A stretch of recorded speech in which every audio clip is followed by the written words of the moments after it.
So, as many of you know, on this channel, I go through a lot of stock, chicken and beef. And there's nothing worse than going to make your recipe and realizing you don't have any stock.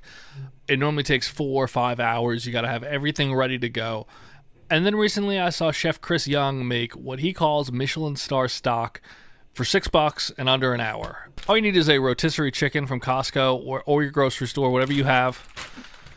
And then just a carrot and an onion. And then the most important part is you need one of these, an Instant Pot. This guy has a pressure cook option, which is what you need. This is a pressure cooker for 1 hour. That's what makes it perfect. And I saw that recipe and I was like, I have to give this a try because there's nothing worse than running out of stock and you have to cancel your recipe because you don't have 6 hours to make that stock. So let's see, can we really get perfect chicken stock here in 1 hour? The whole recipe is supposed to come together in 1 hour, prep time and everything. So we're going to time this out and see how we do. Overall prep is very easy for this, but we're going to cut up the carrot and onion into very, very little slices. It's not cooking for a long time, so you don't have those hours for it to break down. So the smaller the piece, the better. The onion I'm going to try to cut as thin as I possibly could. If you need help, mandolin it, and you'll get an even thinner cut. Once you have those cut up, that's really most of the prep. We're going to get those in now to the Instant Pot, and we're going to get that on the saute mode, and just throw all that stuff in and let it kind of start to break down. I don't have the largest Instant Pot here, so I'm not going to use all of that. I just want to coat the bottom with onion and carrots. While that's sauteing, though, we need to break down this chicken.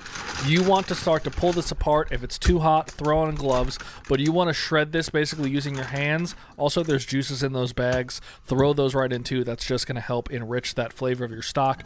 But this is a messy process, but just get in there with your hands and break that chicken down into as small of a piece as you can get it.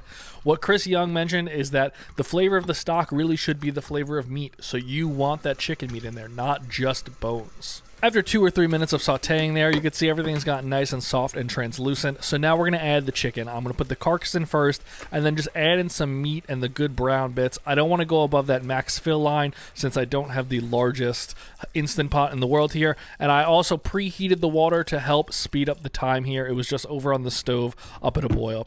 But just add in as much as you can of that chicken, add in the water, get it to that max fill line, and then we are good to go. We're going to throw that lid on, give it a lock. You really want to make sure that's locked. And now we're going to put it on pressure cook mode. 40-45 minutes is all you're looking for here. I threw it on 45 just to be safe, get the most flavor, but Chris does 40 minutes in his video. Let it beep, say on, and you're good to now just wait. Here we are around 1 hour later, including the heat up time. I've let all the steam vent out of this. That way it is safe to open. Make sure you're venting it before you try to open a pressure cooked Instant Pot. But look at that. That is a beautiful looking stock right now. In 1 hour, we got that really dark, rich flavor. I'm impressed by that right off the bat. But as you can see, it is still hot, so we're going to be very careful. And I'm just going to strain this into some quart containers. And that is the bulk of your stock. You don't really need to do anything else. Make sure you're getting all that meat out, though, into another colander because there's a lot of juice left in there. So just throw that all out and let that soak up into a bowl. More will come out of that. This part is optional, but I did notice some larger particles in mine, so I just ran it through a cheesecloth just to get it a little finer. All right, so that took just over an hour and 15 minutes, and most of that time was preheating the pressure cooker. Once you set it to pressure cook, it takes 5, 10, 15 minutes to get to the pressure point, and then it started that 40-minute timer. So all in all, with the preheating, it was right around an hour and 15 minutes. Pretty good. This is perfect looking stock. It's nice. It's that deep kind of yellowish color that you're looking for. Yeah, I put in 1.5 quarts of liquid. I don't have enough room in this pressure cooker to do more than that.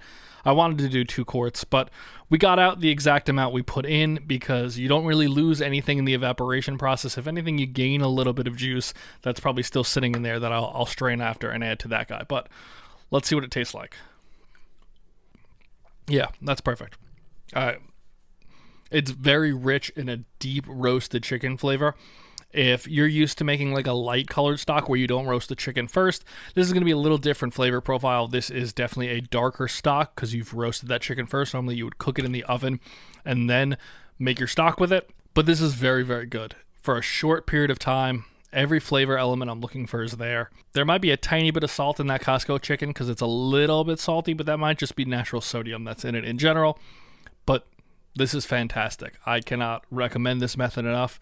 Chris Young, thank you so much. You figured out a brilliant hack in the stock making process.